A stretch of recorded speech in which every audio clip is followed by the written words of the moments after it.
За засгийн газрын хэрэгжлэх газраас сүүлийн өдрүүдэд энэ OneXBet ямар бет жилөө одоо ингэж нөө спорт бооцоод таавар одоо ингэж нэг өөрчлөсөн тааварлах одоо боломжгүйгээр мөрийг тавьж одоо мөнгө алддаг явдалтай эрс хатуу тэнцэх ажлыг эхлүүлсэн байна.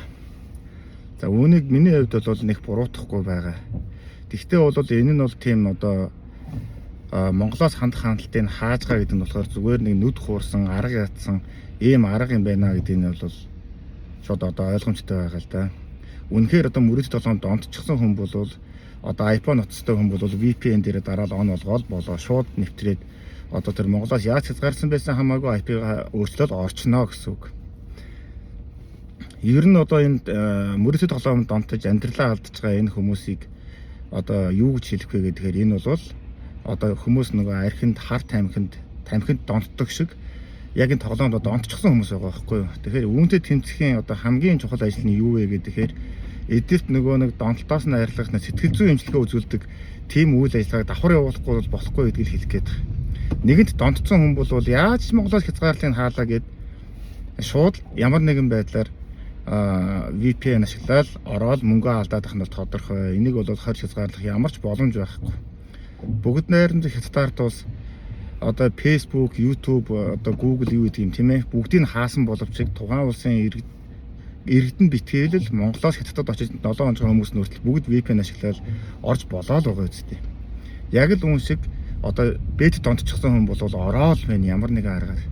Тэгэхээр нэгэнт донтчихсан байгаа энэ хүмүүсийг эмчлэх, тэр донгийн одоо арилгах, сэтгэл зүйн эмчилгээ үзүүлдэг тэр үйл ажиллагааг нь засгийн газар бодож олж тэр одоо чиглэлд нь илүү их хүч хайж анхаарч ажиллахгүй бол болохгүй гэдгийг л хэлэх нь зүйтэй байна.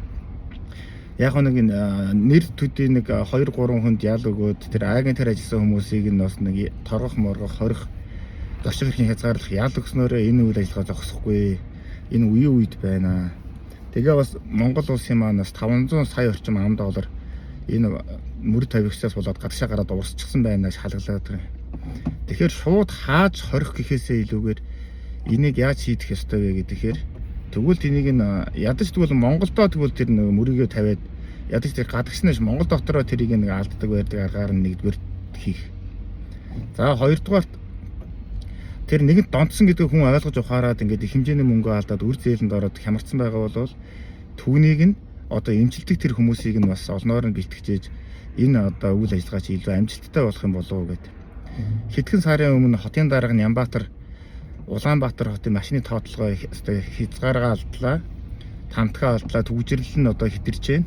Тиймээс одоо энэ Улаанбаатар хотод хуучин машиныг бүртгэхгүй гэдэг нэг тийм сонин юм гаргасан. Гэтэл бодит байдал дээр гадаадаас орж ирж байгаа машины тоо буурсныг бол огт буураагүй. Нөгөө дугаар олголтод зогсноо гэсэн чи зогсоогүй. Эсрэгээр юу болсон бэ гэсэн чинь өмнө нь 10,000 20,000-аар зарддаг байсан машины дугаарууд сая 500 болж өмнө өсөөд зүгээр л дундаас нь ченжүүд нөгөө муухай хүмүүс чинь л хождог болоо хувирчиж байгаа байхгүй юу. Ер нь энэ альва аймаг шууд хааж бооно гэдэг нь өөрөө тэмцлийн хамгийн бүтлгүй бөгөөд хамгийн хэрэгждэггүй хэлбэр нь. 1920-ад оны үед Америкийн нэгдсэн улс хуурай хууль гэдгийг баталсан. Архийг зарахыг тас хоригдсон. Вискийг зарахыг тас хоригдсон. Эсрэгээр юу болсон бэ гэхээр нөгөө хууль бус архины 8 гэдэг зүйл чинь бүр дээд зэгтээ хүрээд хууль бус арилжаанаас нь баяжсан засгийн газартаач бараг дийлдэхэргүй том мафийн бүлэглүүдийг бий болгож ирсэн юм аа. Яг л үүнтэй адилхан. Ерөөсөө энэ альва ямиг хааж 20 гэдэг нь өөрөө тухайн асуудлыг шийдэх ерөөсөө хамгийн буруу гарцсан. Дандаа түүний дагалдаж буруу болохоо хууль бус үйл ажиллагаанууд нь идэвхжиж идэг учраас одоо хамгийн зөв арга нь юу вэ гэхээр хүүхдүүдийг багаас нь тэр мөрөөдөл толгоонд оруулахгүй байх, тэр дадлыг суулгах, хор уршгийг нь ойлгож ухааруулах. За нэгэнт донтчихсан байгаа тэр хүмүүсийг одоо сэтгэл зүйн эмчилгээ, өвчлөгөө үзүүлэх, тэр буруу болохаа зүйлээс замаас нь гаргах тэр ажлыг хийж ижил энэ ажил чинь одоо бодиттой үр дүнтэй болдго юм а гэдгийг хэлмээр байгаа. Тэгээ өчигдөр би бас нэг одоо Монголын нэрийг нэг дэлхийд гаргаж байгаа нэг 5 залуу байгаа. Монголц гээд багийн за маратон нэлээ 6 хүн байгаа тийм ээ. Тэгсэн чинь энэ хүмүүсийг хүртэл одоо ингээд спортын одоо өмсгөл дээр одоо тийм логог нь ашиглах юм бол эрүүгийн ял өгнө гэж. Гэтэл энэ залуучуудыг чинь юу болсон бэлээ? Хинч мэддэггүй байхад нь хинч таньдгүй байхад нь нөгөө Монголын засгийн газар хинч тоодгүй байхад Тэр бэтүүд чинь дэмцээр гал санхүү зүйлсээр гал өнөөдөр дэлхийн топуудын нэг болгож чадсан шүү дээ. Тэгээ одоо тэр хүмүүс нэгэнт өөрсдийн дэмж гаргаж ирсэн хүмүүсийн хувцсыг нь өмсөд нөө тэмцээндээ хоолсон биш. Эсвэргээр Монгол тэрэнгүүд нь хаашаа одоо тэднийг барьж хорих юм уу яах юм?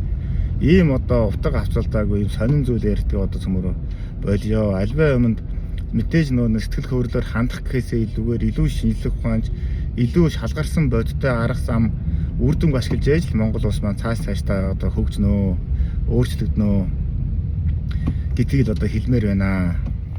Миний хувьд болох юм бол тэр анханасаа тэр One X-bet ямар байдчлөө тэр юмыг огт сонирхож байгаагүй, нэг ч удаа тэр бет тавьж оролцож байгаагүй. Тэгээ надраа бас маш олон хүмүүс ханддаг байсан. Яна одоо энэ мөрөдөд тоглоом, энэ цахим покерын төсөд бүр хэрэгсэг дээрээд байна.